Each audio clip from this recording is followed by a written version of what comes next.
রোদে তাকাতে পারছি না। Good morning everyone, welcome back to our new blog. তোমরা সবাই কেমন আছো? আশা করছি ভালো আছো। আজকেই ধূপগুড়িতে আমাদের লাস্ট ডে, কারণ কালকে আমরা কোচবিহার চলে যাব।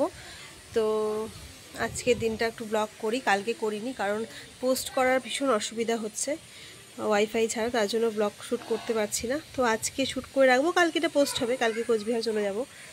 তো দেখতে থাকো সারাদিন কী কী করি। চলে আয়। আমাদের এই ছাদে ছোট্ট একটা করলা গাছ হয়েছে, কিন্তু এখানেও আমাদের ছোট ছোট যে পাতা আছে এগুলোরও বড়া খাওয়া যায়। আমরা যেহেতু ভীষণ ভালোবাসি, তো মা চাল বেটে নিচ্ছে, এখন আমরা এগুলোর বড়া খাবো। এগুলোতে ফল হয় না, কিন্তু আমি খুব ভীষণ ভালোবাসি। এই বেশি হবে না, অল্প কিছুই হবে। চলো এই কটাই তুলে নিয়ে যাই। এই যে এই কটা হলো, হয়েছে।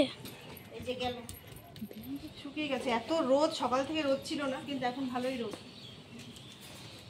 ভোগও হয়ে গেছে।